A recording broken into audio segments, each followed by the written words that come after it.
No, there's somebody else. I just told him to start it up, but I don't see it. Oh, here we go. All right. Showtime. Everything's quiet. All right. Good evening. I'd like to welcome everybody to the regular meeting of the North Branford Planning and Zoning Commission for Thursday, September 19th. In attendance are regular members D. Francisco, Sienna Dulac. Also with us tonight is our town attorney, and I'm going to try to get you don't have a name tag. We're going to have to get you one if you come one more time. Okay. Barbara Schellenberg. Right. All right. Okay, so our first order of business would be the minutes from September 5th. Everybody should have been in their packet. We can do that because I think, let's see, Alex, Ron, and I were here. Yep. I went through all this. You need to on this one, are you good? I was just checking your stuff, is it okay? From what I see. Did you see that for a second? Yeah, or just what we want to hear. You want it A, B, C, or D, or does it matter? Did you look at it yourself? Okay. I motion we accept the minutes for September 5th. I'll second. Any discussion? No. All in favor? Aye. Aye. Any opposed? Seeing none, that passes 3-0. Ron, can you make a motion to amend the agenda under other business? It would be the first one. It would be A, extension. It's an extension for 363 Tucker Road. You just keep this one. Use that. It'll be the first item under other business. Okay, I motion to amend the agenda for an extension for 363 Totoket Road. Just say No. under other business. Under other business, item 6A. I'll second. Any discussion? All in favor? Aye. Any opposed? Seeing none, the agenda's amended. All right, Carrie, so the first thing we have is a public hearing for application 2019-7. Yes. Do you have the, This is a actual- continued public hearing. Oh, it's continued? Yes. Oh, okay, all right.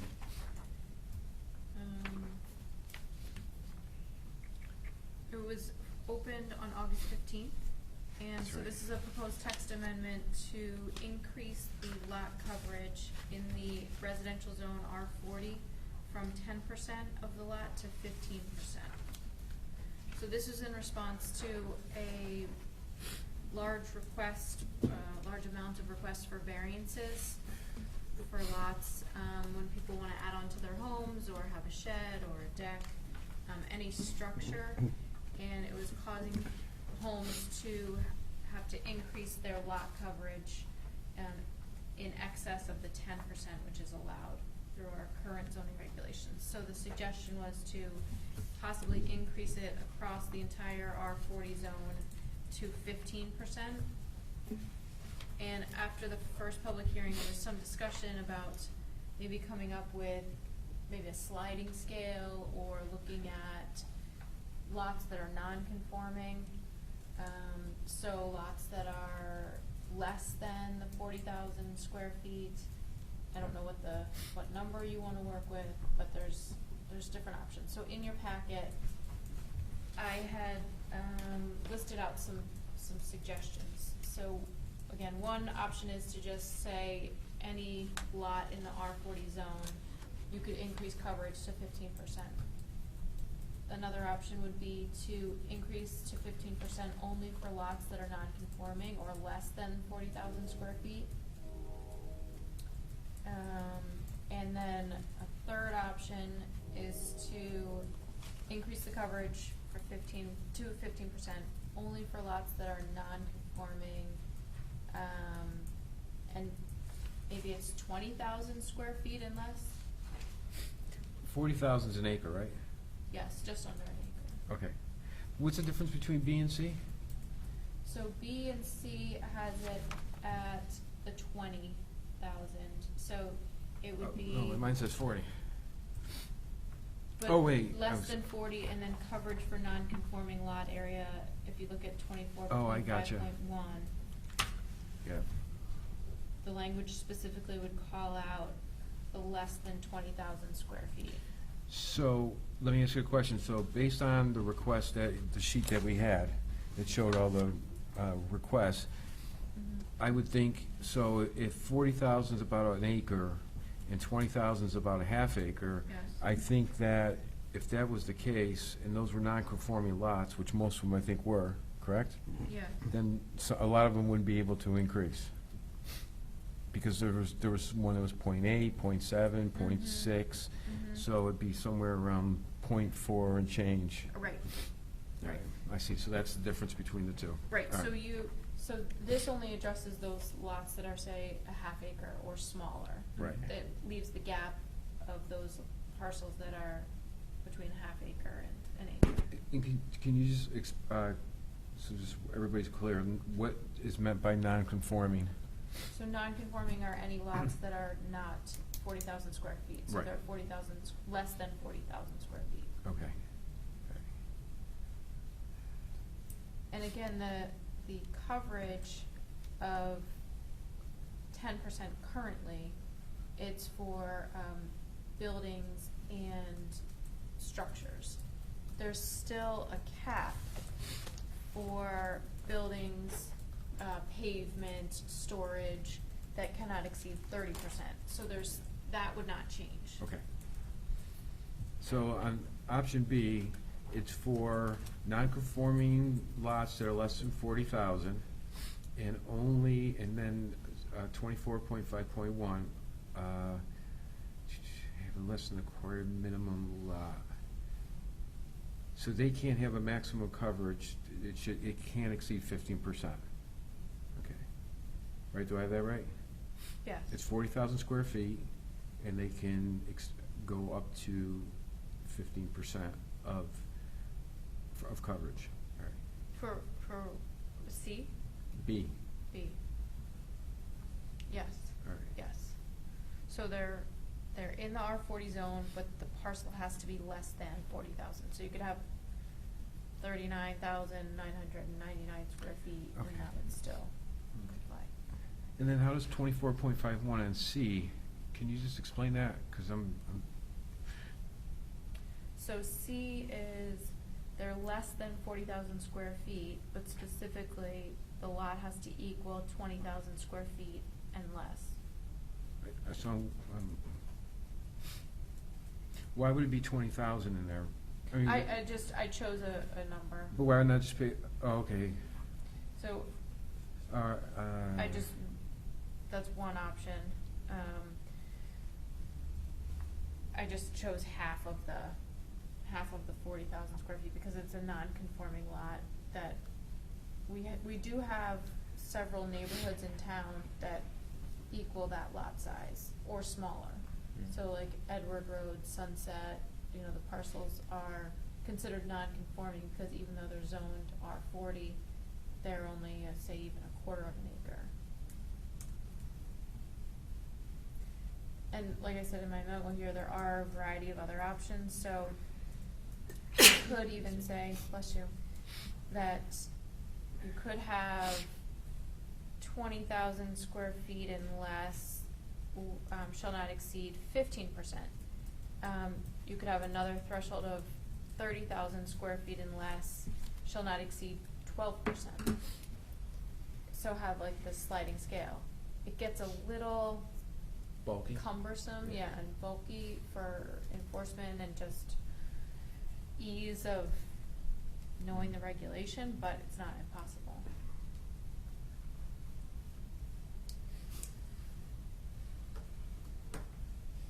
Any thoughts? Of course I have thoughts. Do you want to share? That's enough. Okay, I'm looking at option A. If we go with the non-conforming lots and increase them from 10 to 15%,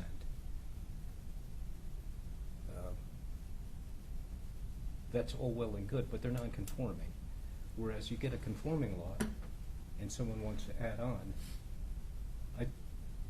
I'm looking at this, it should be across the board or not at all. Mm-hmm. Mm-hmm. Because you have a non-conforming lot, you paid less for the property, less for the house. Whereas someone who is conforming wants to, increase, put a 3-car garage on with an enormous ranch, and, although they're on a conforming lot, they're being punished by. And then we get into the thing about the non-conforming on a sewer line as opposed to a non-conforming on a septic, Right. by, Right.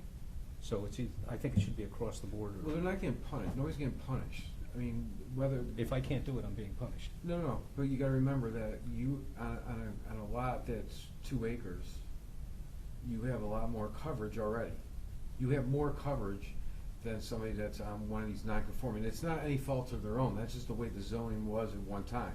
So the way the zoning came is, it's called non-conforming.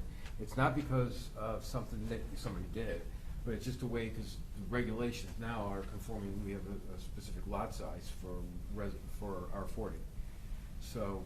Right, that's, it But is they- what, but it they- is, remember, they're it on is a- what it is right now. Right, but they're on a 2 acre, if somebody's building on a 2 acre, so. Let's roll it up. I mean, if I'm on a 5 acre, it doesn't bother me at all. But a standard lot size is 1 acre, 40,000 square feet. Yes. That's 1 acre, not 2, 1. So if I have a 1 acre and I want to enlarge or put a 3-car garage in the back of my property or whatever I want to do, I could run into a problem because I have to stay at 10%, whereas my neighbor who is on a half acre can put a 3-car garage up. But they can only go up to the coverage. If they're on a half acre, they can only, there's only so much coverage they can go to. We're just giving them if you look at, when we looked at the numbers, they can put I can't remember how many square feet that we worked out on some of them. They couldn't necessarily put a 3-car garage. They might be able to add an addition to their, to their family room, or they might be able to put a deck on. But they can't add something, like somebody who had a larger lot. And if somebody has a 1 acre, So, yeah, I see what you're saying about conforming and non-conforming. Mhm. So if we're gonna keep it to an acre or less, I mean, that's worth considering, saying, okay, it's whether it's non-conforming or conforming, and we'll make that fair for everybody. I just don't think we should make it fair. I think it should be kept at an acre though, an acre or less. If somebody has 2 acres and they've already built, I'm just gonna throw it out there, a nice big house, and then all of a sudden with this, they can add on, a huge monstrosity. That's not what this is intended to do. We wanna just help those folks that wanna add, a deck, or a deck to their house where they can't do it now, cause it's 200 square feet, and they're at the max, right now of coverage. So we wanna give them a little leeway. If they wanna expand, a living room or a bedroom, maybe even, which we've seen a lot of, even some of the in-laws. So we try to give them some relief on that. I think the whole purpose of this, when we were first discussing this before it went to being filed as a public hearing, was looking at an acre or less, because of all the topics that you brought up that were concerns. So I think Ron's right, that it should be across the board. We look at acre or less, regardless if it's conforming or non-conforming, and then move from that. so here's a chart, just so you can see, there's copies for everyone in there. So it just breaks it down so 0.918 acres equals 40,000 square feet.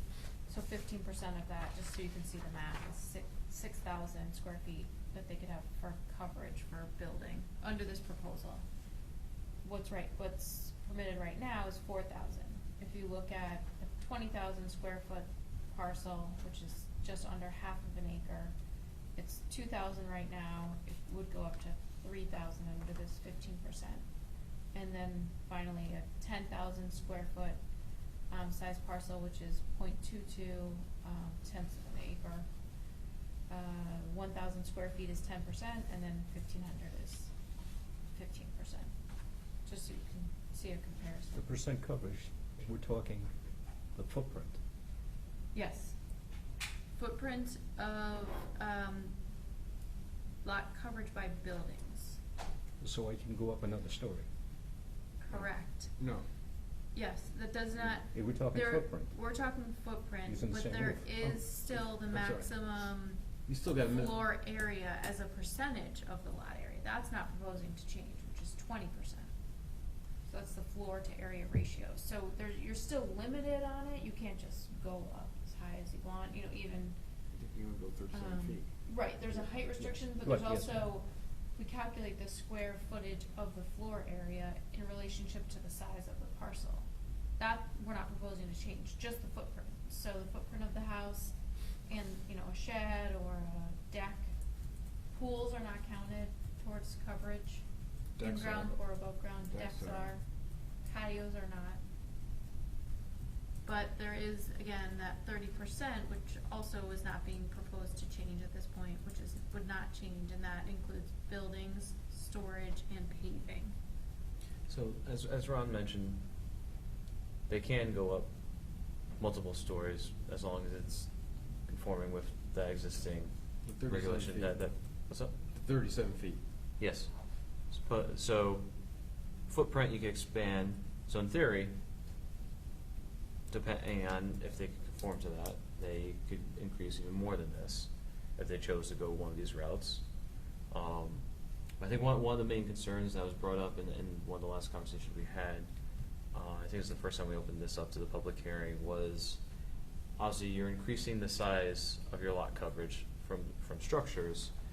One of the main concerns that was brought up by a few citizens of this town was decreasing the amount of permeability on there and possibly figuring out ways to address that, whether it's a rain garden or something, so that way you're not increasing the dramatic runoff from increasing the coverage of that lot. So I think that's something that needs to be taken into account with this. That's true. I referred this to the Regional Water Authority as well, and their comment was that we're still not increasing the total lot coverage by past the 30%. So people are still restricted by that number. Okay. So even if they want to increase the coverage of the buildings Mhm. up to 15%, they're still limited based on, they have to balance the amount of pavement and outside storage and buildings that they have. Okay. So if somebody has an acre, and if we increase it to 15% of the lot area, what's the actual 6,000 square feet is the, Footprint of buildings that they can have on the lot.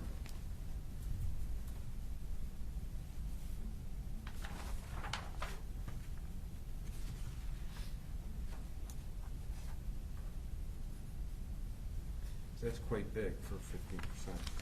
It's 6,000 square feet, right?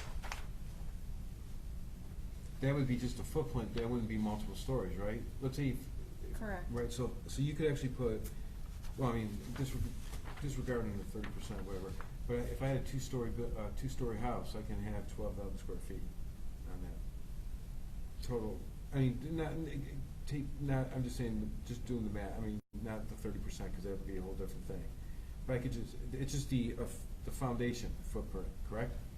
It's the foundation footprint, Okay. yes, but you have to take into account the maximum floor area Oh, of yeah, the yeah, building. Yeah, no, I'm just saying that 6,000 square feet Mhm. of that, that's fairly large. So maybe we need,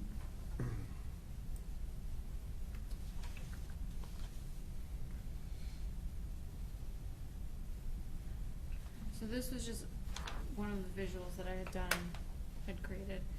So this is 0.92 acres, so just over 40,000 square feet, existing coverage, with this house plus the shed, 2,425 square feet, which is about 6%. So,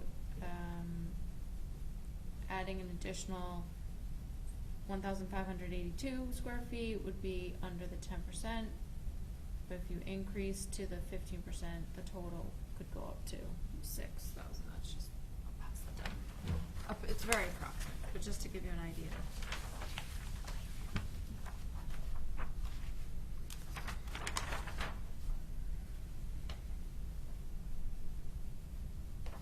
There's another one, this parcel's under half of an acre.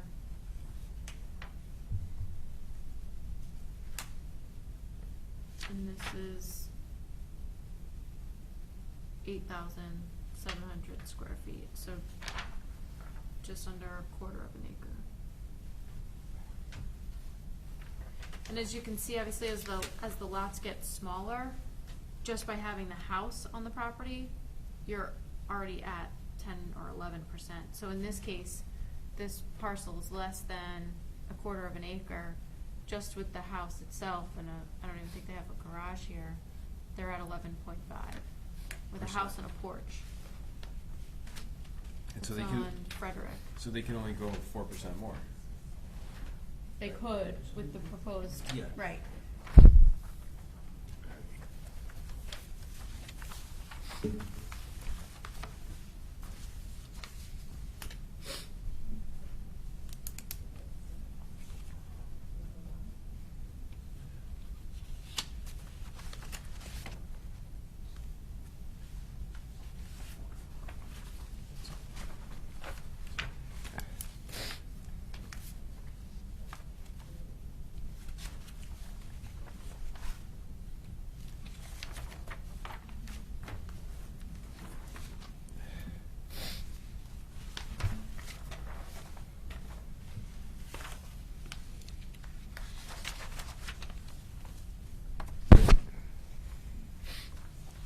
So Carrie, let me just ask a question. So if somebody, is there anybody that has a non-conforming that's an acre or more? There shouldn't be, right? Because then it wouldn't be, it wouldn't be considered non-conforming, because it conforms, it's over. Correct, right, Okay. it would conform to size. Okay. So this will never affect anybody who's conforming, a conforming lot. So I mean, so anybody has a conforming lot, it'll never affect them, because this is for an acre or less, and anybody who's conforming is a lot, Well, is it, right? No, It so you could, it depends on how you, No, I how you get you. write the Yeah. amendment. So you could say this applies to all parcels in the R40 zone. So just because you're zoned R40 doesn't mean that you are an acre. You could be more than an acre. Oh, I get, that's what I'm saying, yeah. I'm saying there's no conforming lots that are less than an acre. Everything less than an acre is considered non-conforming, correct? Yes. Okay, that's what, yeah. But So I you know, can it's just- kind of go in the other direction too.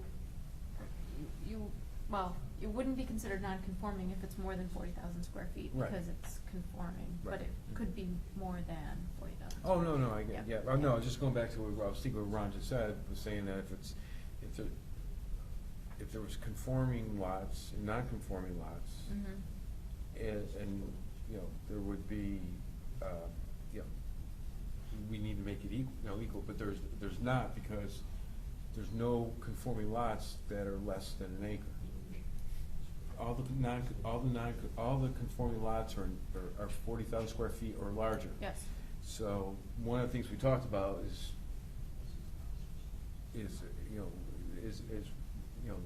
the issue we have is when it's under an acre, so it's all those lots under an acre, so it'd be just non-conforming lots. Because those are all less than 1 acre. That's why it just came to me.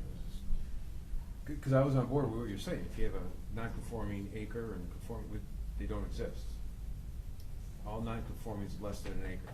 So this would be, if you wanted to do it just for an acre or less, it would be all non-conforming lots. But we have acre lots Right. that aren't building lots. We just pull them into being building lots? No, it would, it doesn't change whether something's buildable or not, it's just but what you would apply when it was buildable. Does that make sense?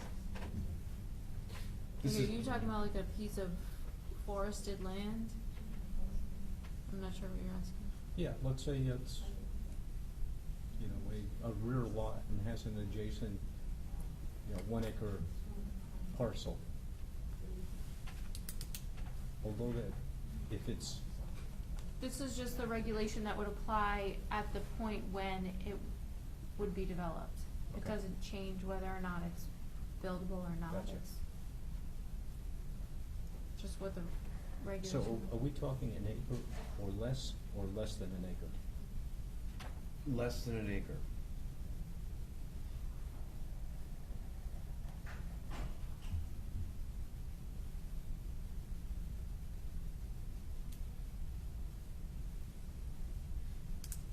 I mean, I don't, as far, I know you mentioned that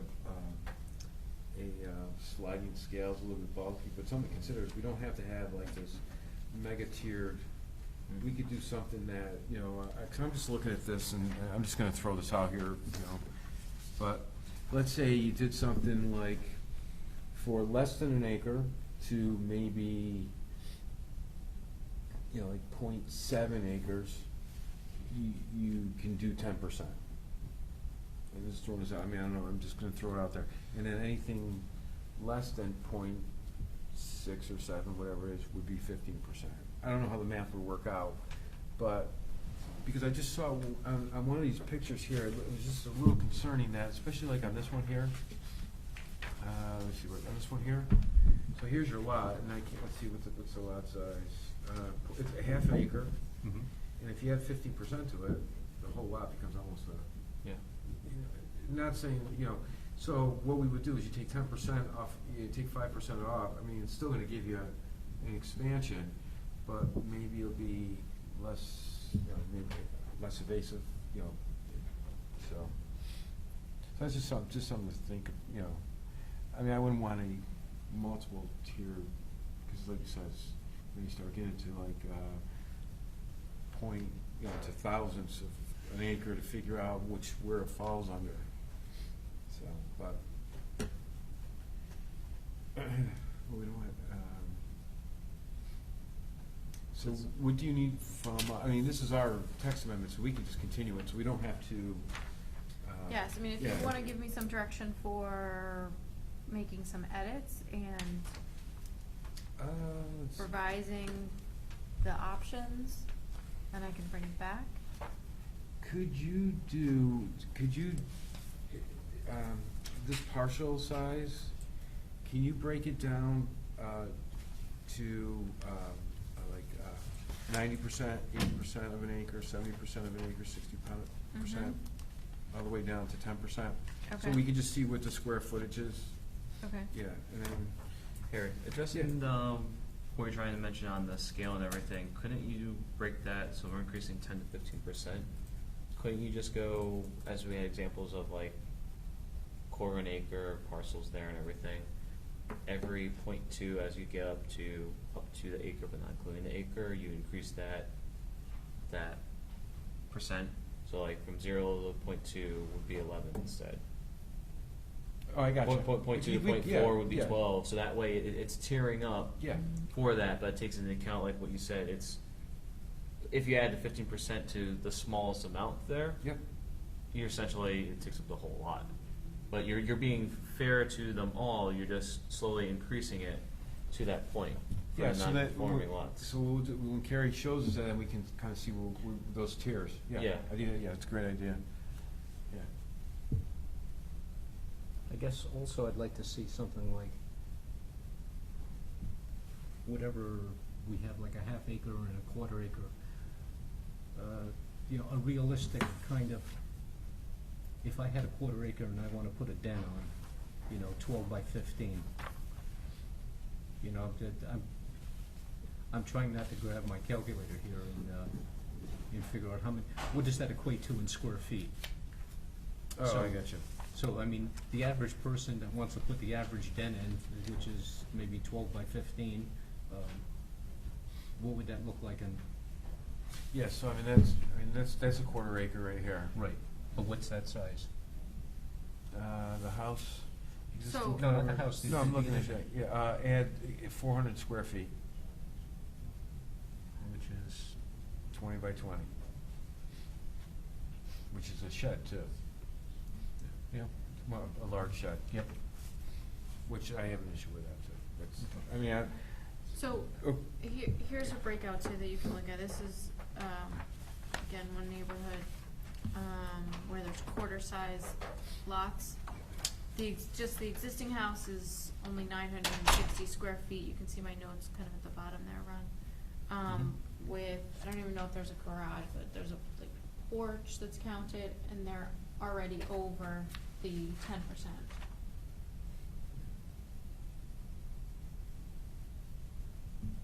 And that's where it gets challenging when people come to the counter and they say, well, I'm just looking for a porch or a Right. garage or a deck. And it's like, well, sorry, I know you just had the house, but you're already over the coverage. You have to apply for a variance. And when they get to ZBA, it's not even unique to that parcel because the whole neighborhood is a quarter acre lot. That's how the whole Yeah. neighborhood is, so. It's, and I get what you're saying, that it takes up a lot of the parcel, but it's kind of unique to that neighborhood, that it's dense. And it's also strange that, I don't mean to open up the whole question about pools, but it's strange that someone they can't add a deck on, but yet they could put in a pool. Right. And it doesn't count towards coverage. So one of the questions I have for you is, I don't know if it'd be in this regulation, but is there a way, so if I put a shed on a block, you know, it's not cement or whatever it might be, and that counts for coverage. But my thought is that if you, up to a certain point, let's say you have 12 by 12 would be 225. I would say 12 by 12. That's an average size for a shed, I would think, for a residential shed. I mean, I've seen bigger ones, but 12 by 12. Why do we actually have to count that in as coverage? It's not a permanent structure. And I don't know if, I see everybody has a shed. You know, well, I'm not saying everybody, most houses you see have a shed. And then you go to expand, the shed's in the back corner somewhere, not really bother anybody, and you wanna expand, and all of a sudden you can't because, like, even when these non-conforming, if they have a 200 square foot, let's say they have a bigger one, so 15 by 15 is 275, something like that, 300 square feet. They have a shed that's in the corner, not bothering anybody, and they just wanna add, but nah, sorry, you can't, because you have a shed that's way in the back corner of your yard. It doesn't, the shed part doesn't, it just doesn't seem like it makes a whole lot of sense when you get into square footage of living space. No. Almost I don't know if looks my wife's watching, but I mean, she would love for me to move into when the kids are home. You know, she goes, you can leave now. No, but anyhow, I don't know if we would do that here, or if that is part of one of the other sections that we would need to do instead of doing it here. Well, we have in our regulations that the maximum lot coverage by an accessory building as the percentage of the lot area can be 2%. I don't even think that would help to increase that, because you're still limited by the 10%. Yeah, I'm just talking in general. I Right, mean, it's not just right. this, but I'm just in general. I would just say you have a shed. Mhm. You do not count that. Any shed, let's say, less than 300 square feet would not be counted. I'd like to look to see if other towns Yeah, have take a look at something that, like yeah. that. But I'm not sure, my question was would that be pertinent for this? Or would that be part of something else that we'd have to do a different text amendment for? 'Cause I think it may be separate, Separate, right. because Yeah, you're right. that addresses one concern, but I don't know that Right. it applies to people that. And it would apply to a couple other things too. Right. Okay, all right. If anything, it'd be less invasive than, like Carrie mentioned, the example of how pools aren't even involved with Yeah. this. But then pools are a permanent fixture in the ground, or even if they're above ground, it's, you're having water flow around it, rather than, like you said, if you had something on blocks, well, it's still allowing everything to go. Well, I asked somebody that a long time ago, why it wasn't, and I'm not sure if this was, I mean, this is the answer I got, but I'm not sure if that's the rationale behind it, because pool, whether it's in ground or above ground, It's not a permanent structure. It's not, because you can fill it in and it's gone. It's not a permanent structure. That's why that's what I was told. I'm not sure if that's accurate, because I'm not sure when the regulation was written, but they said that they don't consider the pool a permanent structure because it can just be filled in. Yeah, but your shed example, you could go with a forklift, pick it up, and now it's not there anymore. That's what I'm saying, it doesn't, It's- yeah, that's what I'm saying, it doesn't, yeah. Yeah. I was gonna jump on that with the same, one of my daughters bought one of these Tupperware snap-together garden sheds, Mhm. which is maybe 5 by 5. Is that a permanent structure? It's Tupperware, not Tupperware, I know. Rubbermaid. Right, Yeah. yeah. Yeah, but it's, it's a plastic box. That most likely would not be considered, There's the question. I would say that if somebody came out and looked at the property and they saw a 5 by 5 little storage thing, they wouldn't count it, but when they look at your property and see a shed or a wooden structure, they would count that. Yeah, but they do the overhead,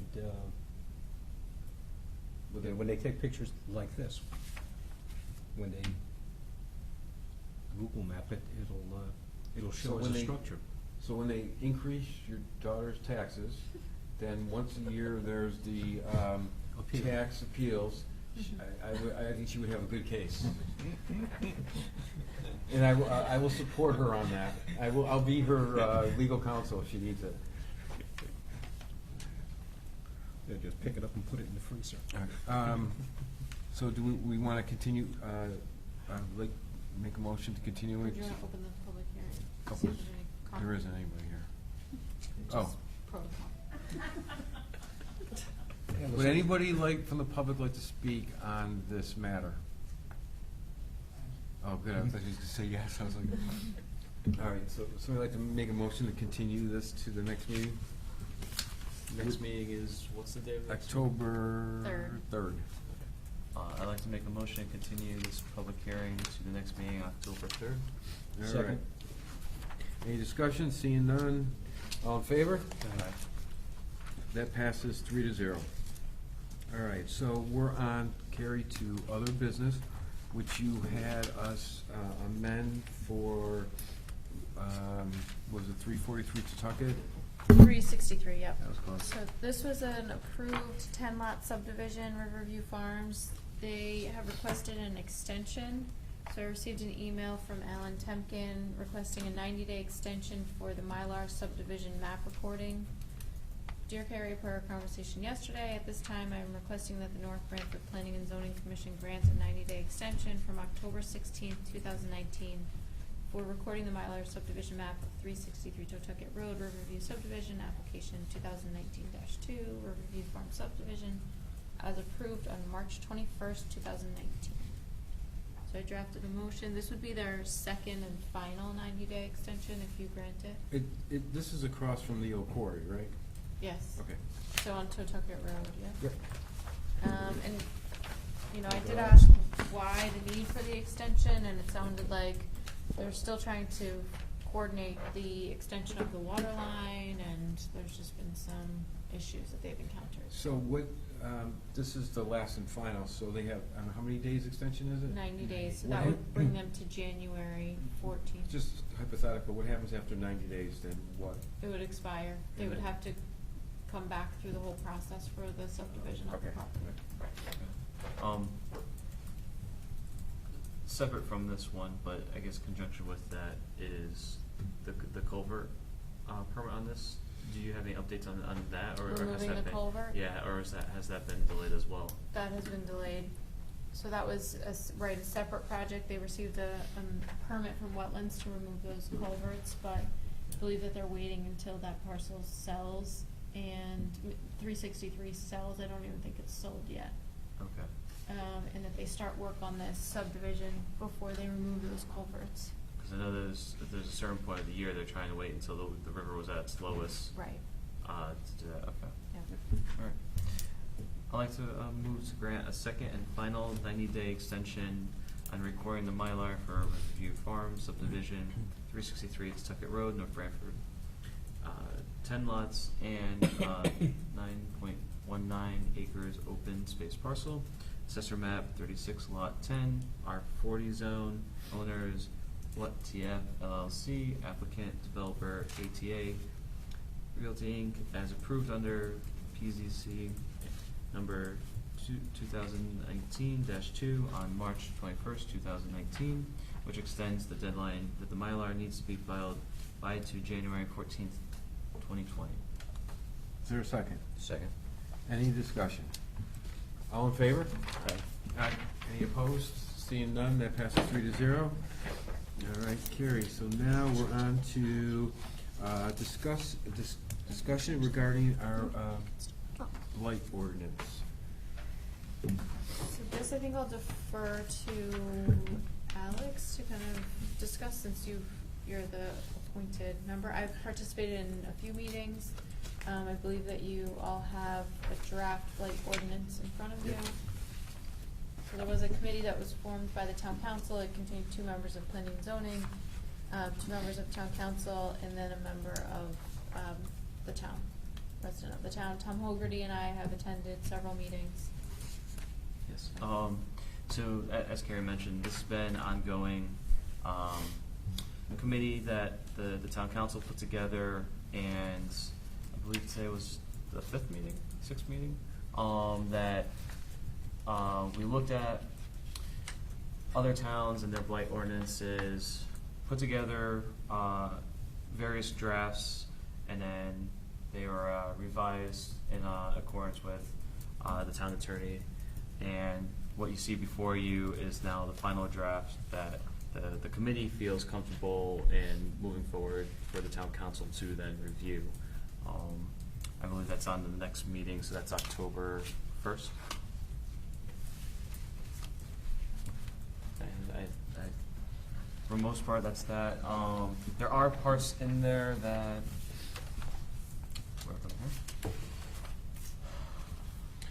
the committee is essentially just presenting this in front of the planning zoning, but the committee's moving it to the town council to review, so then that way the town council then could put it on to a public hearing, the second meeting from now, which I believe is the 15th, October 15th, and open it up. So that way the 2 members on the town council that have been involved heavily on this, on that committee, are actually not going for re-election for this coming election. Who's so, that? what's that? Who's that? The 2 members that were working on this was Yeah. George Miller and Al Rose. Okay. That were on the blight committee, and the council felt it was appropriate that at least if they had part of the ruling, rather than having new members just getting bombarded by a public hearing as soon as they took office, type of thing. So. I mean, the one thing when I was reading through it, the trash, your garbage pails. Yes. I think that 24 and 12 hours. I mean, if somebody's, I'm not sure how they're going to determine like who's going to go around, but I think last time I go away on vacation. I put it out. My pickup's on Tuesday. I leave on Saturday. I put out 3 days in advance, and then it sits there until I get back on Saturday. It's picked up on Tuesday. Well, the whole premise of the whole ordinance is for ongoing activities, ongoing Okay. occurrences, Repeat offenders, yeah. not Okay. just like one-time examples, or like he says, like you might go on vacation once or twice a year. Not to address that, but Right. it's like it's ongoing, like every week it's left out. And then because you mentioned that point, there are a few amendments that. Carrie, did you write all the amendment changes I believe from so. that? Okay. Good. But to address the one that you made, Harry, the committee made it so it was 24 hours before, 24 hours after, for the trash receptacles. And one other thing, and I'm not sure how. I'm not sure if it's worded in here, but when we talk about solid waste, so we transitioned from once a month. I think was it once a month solid waste pickup to now twice a year. The bulk pickup. The bulk pickup. Yeah. So I still see some people put it out. Yeah. And I think sometimes it's, well, maybe somebody will come by and pick it up that's not the trash folks. So that's something that is covered in here. I mean, it's not just not a one-time event or whatever, but if somebody sees that, or look at TV that somebody puts out there. So will there be will we be, I'm gonna say this, so the trash pickup folks, will they kind of notify us and work with us and say, hey, by the way, there's somebody on 91 Anderson left a couch out there, just so we can inform, somehow inform the property owner. Because and the only reason I was thinking about this, when I first moved to North Branford, in Wallingford, I think I was able to put out some electronics at the time. So when I moved to North Branford, I put it out, and then I got a letter in the mail from the town manager at the time. It was a form letter signed saying that there's bulk pickup on a certain day, or I'm sorry, electronic is wherever it was at the time. I think it was at the same place in Public Works. But were you working with them so we can? I'm assuming that will be brought up when it goes in front of the town council. But I'm assuming that if this were to go through, then yes, all the different departments in town would be hopefully working together with whether it's trash receptacle or whatever it might be, so that way everything's running smoothly. Yeah, because I mean, if we do some kind of form notification, it's not like a warning. It's just kind of like informing them. Here's our process. When it documents it, so then if you need to move to the next step down the road, you've documented it. So. And I think that also too would go into if, like I said, it was noted like you got a letter in your case, it would be possibly the zoning enforcer or whatever department is involved with that might have to pay a visit or be like, hey, I don't know if you realize this or that type of thing. But yeah. Well, and again, I think that this is a starting point. Yeah, absolutely. And it can be tweaked as things go forward. The goal was to really just try and get after the repeat offenders and like the big blighted properties in town. So again, this would be an ordinance that would be enforceable by a number of people, so not just one person. There's a bunch of people named here. Define enforceable. I've read this thing and you get a citation. I've got a lot of citations suitable for framing, and is there a ticket? Yes. Is there a cost? Is Yes. there a monetary penalty? Yes. So there's a number of things. There's a penalty, which would be $100 for each day that the violation continues. And then the town would also have the ability to put a lien on the property and then go in and clean up whatever the situation is. That's serious, but I mean, like Harry left his garbage pails out on the road, and I'm having my daughter's birthday party, and if that offended me and I knew he wasn't home, as a good neighbor, I would take his garbage pails for two reasons: one, to help him, and to not to look at him. But I think to Alex's point is that it's not going to be if I did it one time. If I never took my garbage pails from the front of the house, just left them there. This brings me to another point, but I'll get to that in a second. But then they might say, hey, Harry, we have a blight ordinance. You got to take them back. Then they come back out again. I'm sure there's a warning process that they go through, which I was reading here. There's somebody that will do that. And then after I get my citations, then I can go to the zoning board of appeals. Yep. Is it? And then I can say, hey, I broke both my arms and legs and I couldn't move them. I mean, whatever it might be. Perhaps one thing, there's a couple of people in town that own lots that are set way back with long driveways. Yes. So the only thing is how far, maybe there's a distance. So that was one thing that was brought up, and there's potential avenues that can address that. Okay.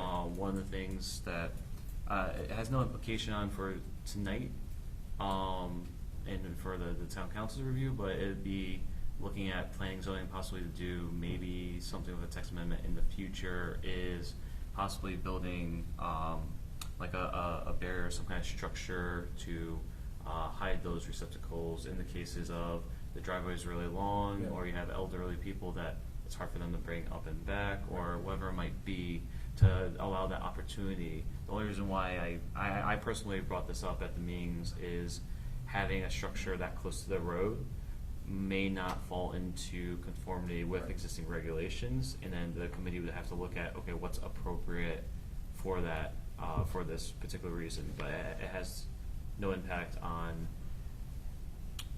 the town council reviewing that, and what, if they chose to move this forward or not. That'd be something that I have to fall back on planning and zoning in the future, Okay. to help remediate that. So so the next steps is it's going to town council, they're gonna decide whether to go to public hearing with it?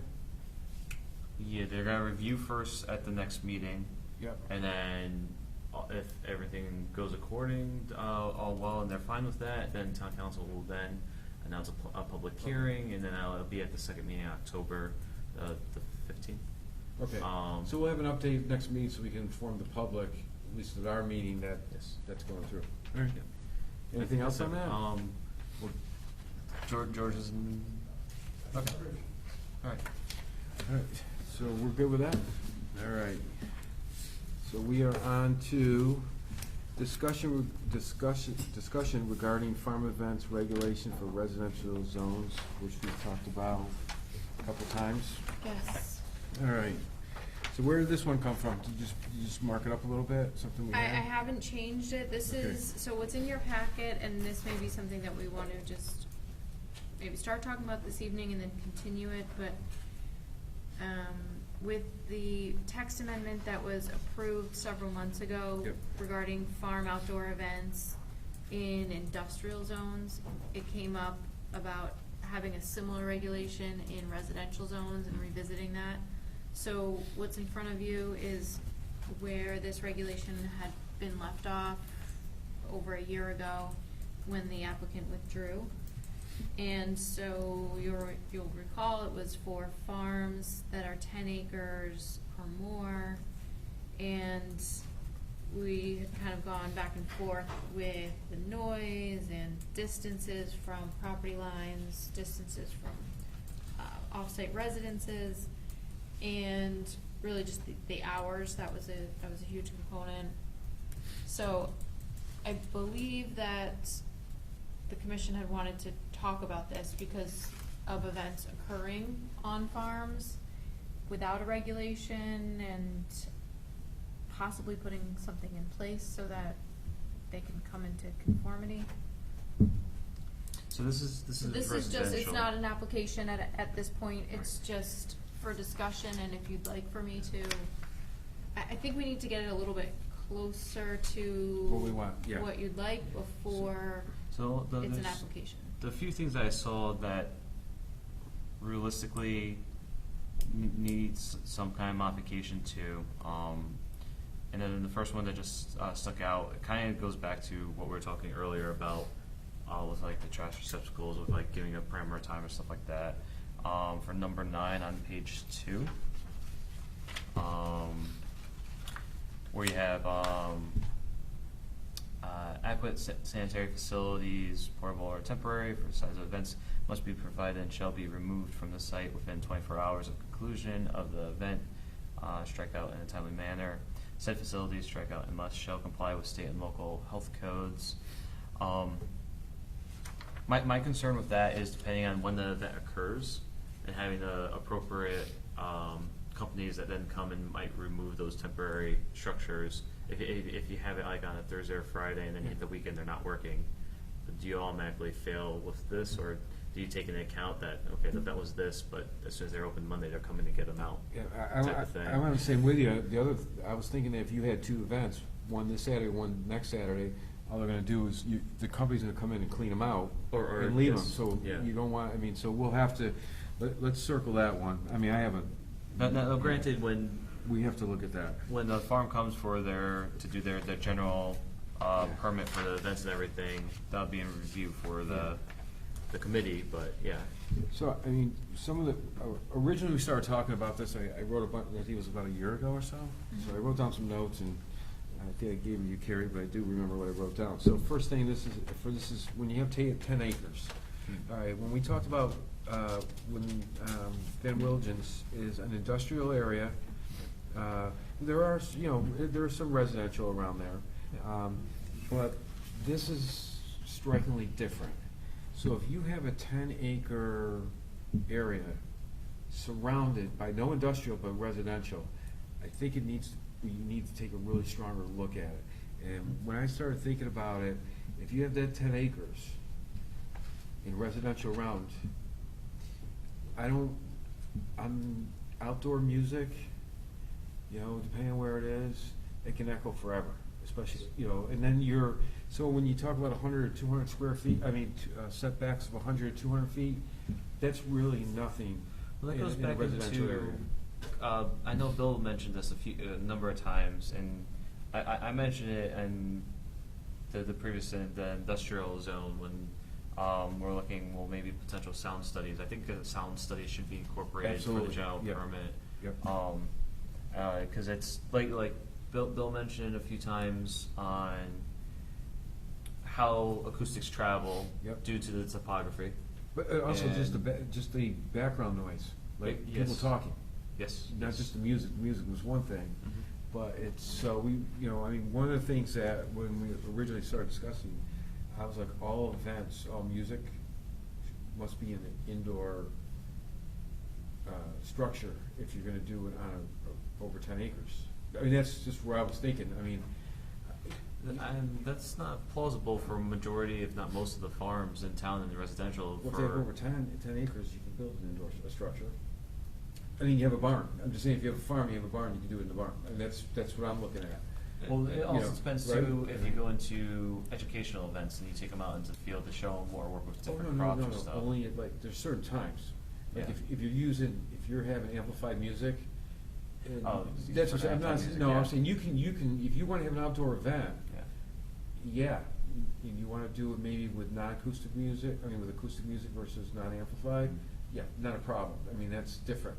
But the setbacks of 100, 200, when you have 10 acres, I think that and the way it's written here, we can go out, expand, but I think we should even start it at a larger setback, because it is in a residential area, especially because you have 10 acres.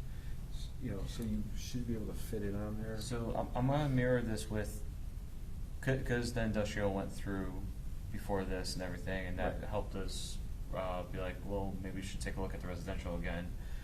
Should we take a page from the industrial and possibly set up multiple site visits to gear in? Okay. To see what 10 acres are? Yeah, Well, absolutely. 10 acres, but like I said, you're in residential to gear in. Okay, Yep. this was what industrial was, but this is residential, and I think it will showcase what I think you're trying to say, and maybe this should be 300, or maybe this is okay because you look at this particular farm it's completely flat. Right. So you're not gonna get bouncing and echoing here and there, whereas this one might be in the valley and this and that. That might be something to worth note for the future on where this might go.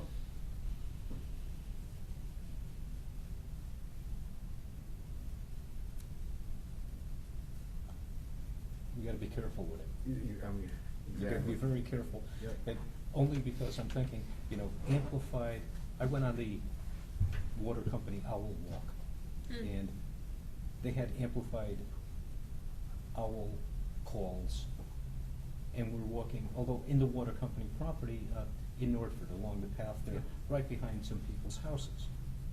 It's amplified owl sounds, but it's not music, and, there's maybe 50 people marching and talking. It's, Well, Ron, I'll piggyback on what you're just saying. Okay, amplified all music.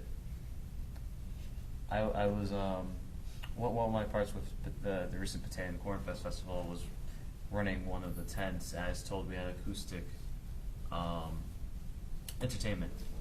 I had no involvement setting that particular entertainment up or whatnot, and the acoustic personnel showed up and it's like, okay, where can I plug in my speakers? So I think it should be, okay, is it acoustical, specify, okay, not amplified Yeah, acoustical. yeah, yeah. Because I like how you mentioned, if you're right behind someone's house, acoustical, okay, just us talking or a guitar without anything is different than, like you just mentioned. Was that, Ron, was that on water company property? Yes. Okay, so that wouldn't pertain. It'd be okay you doing that. Because this would be just this would be residential, R40 and R80, not I don't know where, Well, it's R40, I think it's different because it's an yeah, it's regional one. educational event, Yeah, so, but, yeah. Yeah, I was just, Yeah, no, you're I'm right. just throwing things Oh, out there. yeah. But regional water authority property is it R40 too? It's R40 It's and R40? R80. Oh, I thought it wasn't for And some reason. well, let me check.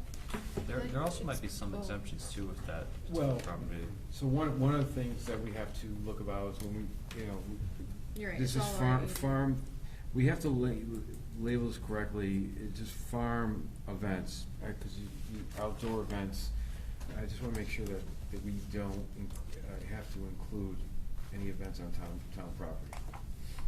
So, if we do call this farm something, not just farm and outdoor events, it would be just farm events. Because when we get to when we get to town stuff, you have football games that have amplified speakers till a certain hour, so they apply to, they adhere to the state ordinances, what time the game's end, usually for the most part. But we just don't wanna go down that path, potato festival. Well, I mean, we should cover at least the things we can think of off the top of our Right, head. so I mean, we should, anything on town property would be exempt. So Harry, I will say though, it should pertain still for outdoor, because indoor, technically, whether it's farm, residential, whatever it might be, if it's indoor, you have the building codes on that. So that's already covered. What's that? For a farm event? Yeah, focusing, so this is outdoor activities compared to, if it's indoor, it's contained in building structures, that's already contained, so we wouldn't have to address that. Well, you would, because there's, you have to have, it's more than just that, it's the parking, I mean, there's a lot more to it. You would have to still come for a site plan. Well, yeah, I but think you if just it's- call it a farm events. Yeah. But with activities. indoor activities, isn't that addressed by If you're having occupancy and everything? Yeah, if you're for having any activities on your farm, then you. Any events. Yeah, any events, would need to come in for a site plan. Yeah. So if, for instance, let's say you're just gonna do things on Saturday afternoon, I'm just gonna throw it out there. Farm to table, Saturdays from 1 to 4, well, you probably don't need a structure. But if you're gonna have, weddings and different types of events, after hours, Friday, Saturday nights, and different things like that, we need to make sure we protect, the residents around there, so. Sure. I mean, yeah, but we can, let's take it, so we'll do is, we'll continue this to next meeting, we'll make, any updates, some of the ones that you were talking, take a peek at them, and then we can have another discussion, instead of trying to solve all the farm activity problems of the world tonight. Well, also, we have a few members that aren't here that I Right. think would like to Oh, chime in absolutely. on this, and that have in previous meetings in previous years. All right, so moving along, discussion regarding Scrog Affordable Housing Working Group. So this is just for your information, there's a regional, You found it? yes, I had it. Thank you. There's a regional group that's forming. It's made up of all of the towns that are part of Scrog, so it's, I think they say Meriden to Madison, and I'm forgetting how far west, but, Milburn.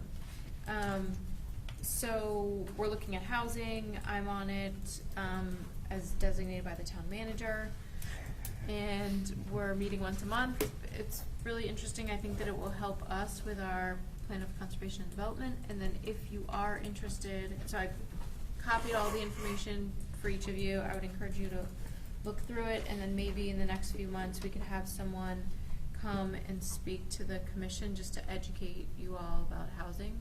I think it can't hurt. So that's So my this, update. is this similar to the meeting that, we did down in New Haven at the? This is a result of that Oh, okay, meeting. okay, that's, because I'm gonna say some of these things look very Yes. familiar. Yep, Some of these so charts. there was the comment from the person I believe from New Haven, who had said we really don't have an Oh, affordable the girl, housing the lady, yeah. plan. And That's unbelievable.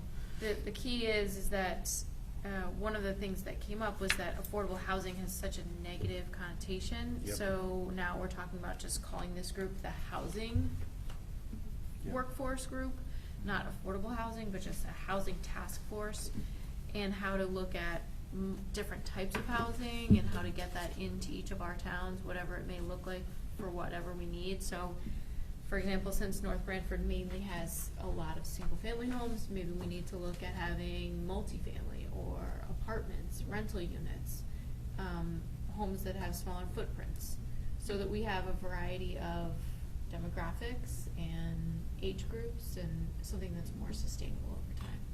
Well, the funny thing with this is because we're almost done with the plans of conservation for the new draft that's going through, and that coming up is, seeing how the demographic for the age groups and shifting that'll affect this with, do you need more elderly complexes because that's how demographics shifting, or Mhm. are people choosing younger families coming in or that?